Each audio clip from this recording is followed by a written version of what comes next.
নমস্কার, আমি কৌশিক। আপনারা দেখছেন কৌশিক এগ্রিকালচার ডায়েরি। এই চ্যানেলের মাধ্যমে আমি প্রতিনিয়তই কৃষি সংক্রান্ত বিভিন্ন তথ্য আপনাদের সামনে উপস্থাপনা করি, তাই চ্যানেলটি সাবস্ক্রাইব করে রাখবেন পরবর্তী আপডেট পাওয়ার জন্য। চলুন শুরু করা যাক। আজকের এই ভিডিওটি মূলত আমাদের বেগুন চাষের প্রথম স্প্রে আমরা কি করি তা নিয়েই থাকছে। দেখুন, আমরা আমাদের বেগুন জমিতে 3 ধরনের স্প্রে করি। আজকে প্রথম স্প্রেতে আমরা কি রেখেছি তা আপনাদের সামনে তুলে ধরব। আমরা আমাদের প্রথম স্প্রেতে যে সমস্ত ওষুধ রেখেছি তাই আজকে আপনাদের সামনে বিস্তারিত আলোচনা করব।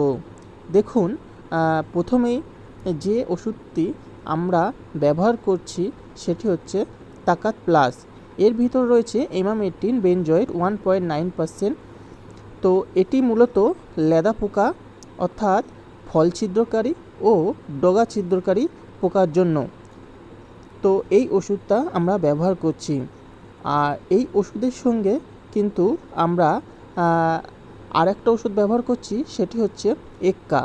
এর ভিতরে রয়েছে অ্যাসিটামাপ্রিড 20%। এই দুটো ওষুধ একসঙ্গে মিশিয়ে আমরা প্রথম স্প্রে অর্থাৎ এই স্প্রেটা একটা স্প্রে, এরপরে আরেকটা স্প্রে, তারপরে আরেকটা স্প্রে, এই 3 ধরনের স্প্রে এইগুলোই আমরা ঘুরিয়ে ফিরিয়ে ব্যবহার করি।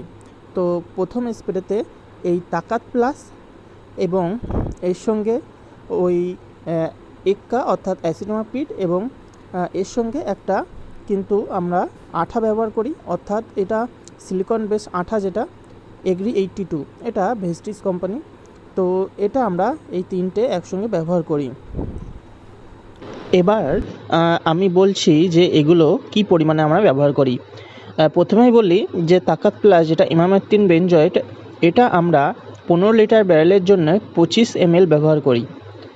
আর যেটা এক্কা অ্যাসিটামাপ্রিড 20%, এটা 15 লিটার জন্য আমরা এখানে 15 গ্রাম ব্যবহার করছি। আর সিলিকন বেস যে আঠাটা রয়েছে, এই আঠাটা আমরা ব্যবহার করি 5 ml। এই আঠাটা দিলে ওষুধ খুব সুন্দরভাবে বার হয় এবং সেই সঙ্গে প্রত্যেকটা পাতায় খুব সুন্দরভাবে ওষুধগুলো ছড়িয়ে যায়।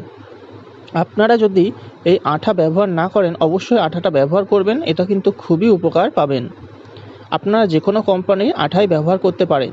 বর্ষাকালে তো অবশ্যই করতে হবে, যখন তখন বৃষ্টি হয়, তার জন্য এই আঠাটা যদি ব্যবহার করেন সেক্ষেত্রে কিন্তু ওষুধটা পাতায় অনেকক্ষণ লেগে থাকে।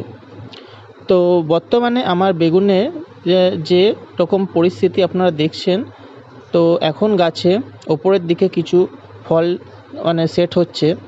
গাছের বয়স অনেক দিনই হয়ে গেল। এখন ওই 40 কিলো 50 কিলো এরকম মাল হচ্ছে 10 কাঠা জমি থেকে। এর আগে এক কুইন্টাল, 1.5 কুইন্টালও মাল প্রায় আমরা পেয়েছি। এখন অনেকটাই মাল কমে এসছে শেষের দিকে। তো আজকের এই ভিডিওটি এই পর্যন্তই। আপনারা সঙ্গে থাকবেন, আরও 2টি স্প্রে পরবর্তীতে আলোচনা করব। ধন্যবাদ ভিডিওটি সম্পূর্ণ দেখার জন্য।